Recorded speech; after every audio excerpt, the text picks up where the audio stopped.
Hello everyone, welcome to your channel. Today we'll be discuss about anatomy and physiology और anatomy and physiology में हम बात करेंगे sensation argon के बारे में और सेंसेशन आर्गन में बात करेंगे ईयर के बारे में। क्लियर? तो प्रीवियस लेक्चर में हमने सेंसेशन आर्गन को स्टार्ट किया था और सेंसेशन आर्गन में हमने आई को डिस्कस करके एक्सप्लेन करके आपके लिए प्रेजेंट किया था। ठीक है, तो आज का ये जो लेक्चर है तो दैट इज सेंसेशन आर्गन और सेंसेशन आर्गन में बात कर रहे हैं ईयर के बारे में। ठीक है, डिटेल्स में आने से पहले हम बात करेंगे थोड़ी सी इसके स्ट्रक्चर को। ठीक है, एक्चुअल में यहाँ पर तीन तरीके से ये स्ट्रक्चर प्रेजेंट होते हैं। एक आउटर ईयर होता है, सेकंड है मिडिल ईयर और थर्ड है इनर ईयर। ठीक है, आउटर ईयर ये जो बाहर वाला पार्ट्स होता है दैट इज आउटर ईयर, और आउटर ईयर जो होता है एक टिश्यू से मिलकर बना होता है जिसको हम फाइब्रो इलास्टो कार्टिलेज टिश्यू कहते हैं। ठीक है, ये एरिया जो आपको नजर आ रही है दैट इज हेलिक्स होता है। ठीक है, और ये जो नीचे वाला एरिया होता है इसको हम लोब्यूल्स या कि लोब कहते हैं। ठीक है, और यहाँ पर जो एक पार्ट्स होता है इसको बोला जाता है ट्रेगस। ठीक है, और ये तीनों पूरा मिला करके कि इसको क्या बोलते हैं Oracle. Oracle that means pinna. ठीक है, आउटर की हम पहले बात करेंगे इसमें।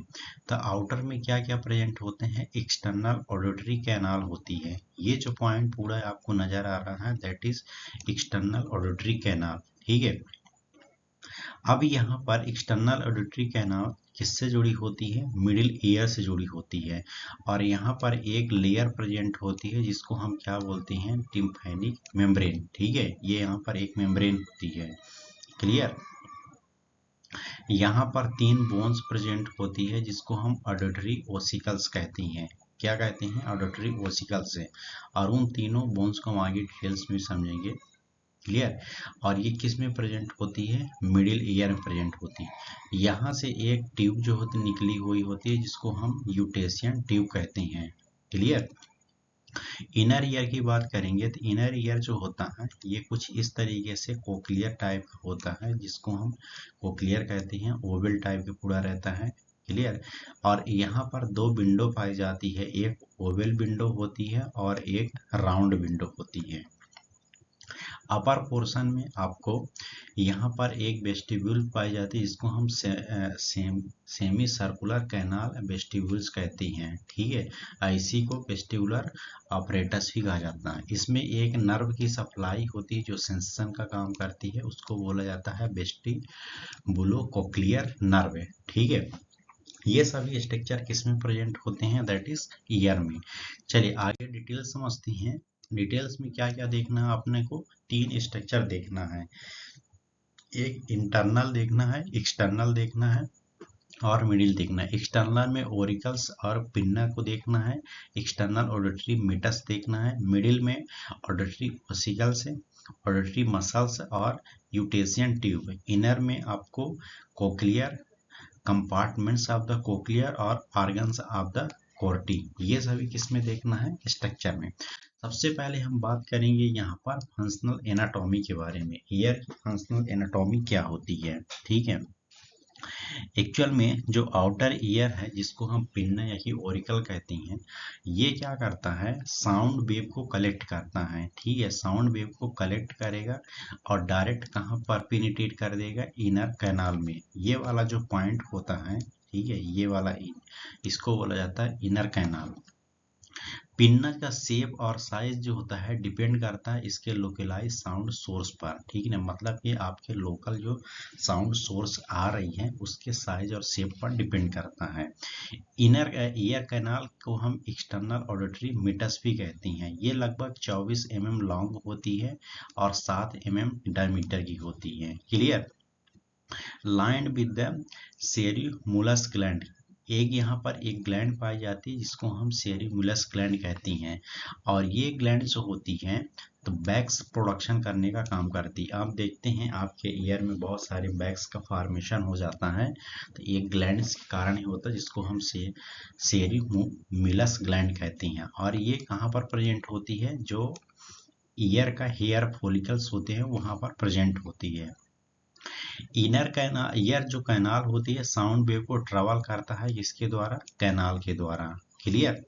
ईयर ड्रम होता है जहाँ पर एक मेम्ब्रेन होती है जिसको हम टिम्पैनिक मेम्ब्रेन कहते हैं। ये जो पोर्शन आपको नजर आ रहा है ड्रम जैसे, इसी को बोला जाता है ईयर ड्रम। ठीक है, जो कि टिम्पैनिक मेम्ब्रेन के द्वारा घिरा रहता है। थिन सेमी ट्रांसपेरेंट मेम्ब्रेन होती है, लगभग 0.1 mm थिक होती है। ठीक है। Vibrate when the sound when the reach it है, मतलब कि जब वेव का साउंड जो होता है वाइब्रेट करेगा तभी वहां पर उसकी वेव पहुंचेगी। Separate the ear canal from the middle, अब यहाँ पर क्या कर रहा है ये इनर कैनाल और मिडिल दोनों को सेपरेट करने का काम करता है। इसको पहले हम इरेज करते हैं फिर एक्सप्लेन करते हैं आपको। यहाँ पर समझिए, ये जो पॉइंट आपको नजर आ रहा है यहाँ पर होता है ईयर ड्रम, ठीक है ना। और ये जो पॉइंट है ये पूरा जो आपको नजर आ रहा है ये है इसका मिडिल वाला पार्ट से। तो ये दोनों ईयर कैनाल और मिडिल ईयर को दोनों को सेपरेट करने का काम करता है ईयर ड्रम। क्लियर। आगे समझिए इसके मिडिल ईयर को। ये जो होता है एयर फील्ड कैविटीज होती है। क्या होती है? एयर फील्ड कैविटीज, मतलब कि ये पूरा एयर को क्या करता है यहाँ पर फिल करता है। 3 बोन्स पाई जाती है जिसको कहते हैं यहाँ पर मेलियस, इंकस, स्टेपिस। मेलियस का दूसरा नाम होता है हमर, इंकस का सेकंड नाम होता है एनबिल, स्टेप्स का तीसरा नाम होता है स्टेप्स। क्लियर। टिम्पैनिक कैविटी भी प्रेजेंट होती है, यूटेशियन ट्यूब प्रेजेंट होती है जो कि नेजोफेरेंशियल से कनेक्ट होने का काम करती है। Ossicles transmit the vibrate from the eardrum to the inner ear, मतलब कि यहाँ से जो ओसिकल्स होती हैं, मतलब ओसिकल दैट मीन्स बोन्स, तीनों बोन्स की बात कर रहा है। ये ईयर को वाइब्रेट करता है ईयर ड्रम से लेकर के कहाँ तक जो होता है इनर ईयर तक है। क्लियर। अब इनर ईयर की अगर हम बात करेंगे तो यहाँ पर प्रेजेंट होती है कोक्लिया जो रिस्पॉन्सिबल होती है हियरिंग के लिए। सेकंड होती है वेस्टिबुलर सिस्टम जो रिस्पॉन्सिबल होती है बैलेंसिंग के लिए। तो कोक्लियर जो होती है इनर ईयर की स्पाइरल शेप की होती है, लगभग 2.5 टर्न अराउंड होती है। ठीक है, ये जो पॉइंट आपको अराउंड दिख रहा है ना यही होता है cochlea. Convert the vibrate into the electrical signal, मतलब कि जो साउंड आपके कान में आ रही है वाइब्रेट हो करके वो इलेक्ट्रिकल सिग्नल में कन्वर्ट करने का काम ही कौन कर रहा है? कोक्लियर कर रहा है। तो यहाँ से क्वेश्चन जनरेट होता है तो याद रखिएगा। यहाँ पर कुछ जो होता है कॉटी हेयर सेल्स प्रेजेंट होती है, आगे समझते हैं कॉटी हेयर सेल। सेकंड है वेस्टिबुलर सिस्टम जो कि क्या करता है बैलेंसिंग का काम करता है, मतलब आपका जो ईयर है कान है वो बैलेंस होने का भी काम करता है। इसमें ओटोलिथ आर्गन प्रेजेंट होते हैं जिसको हम यूट्रिकल या कि सैक्यूल कहती हैं। यहाँ पर देखिए ये होता है सैक्यूल, ये वाला जो पॉइंट आपको नजर आ रहा है ये सैक्यूल है और ये जो पॉइंट आपको नजर आ रहा है दैट इज यूट्रिकल्स है। सेमी सर्कुलर कैनाल होती है, detect the linear and rotational acceleration. ठीक ना, यहाँ पर एक पॉइंट दिया गया है कि लीनियर और रोटेशनल जो होता है एक्सेलरेट करता है। क्लियर, इतना आप समझ गए इसके बारे में। अभी जो आपसे हमने बताया कि इसमें कुछ सेल्स प्रेजेंट होती है और ये सेल्स इंपॉर्टेंस होती है cells of organ of the Corti of the ear. ठीक है, इसको याद रखिए कोई क्वेश्चन यहाँ से पूछा जाता है।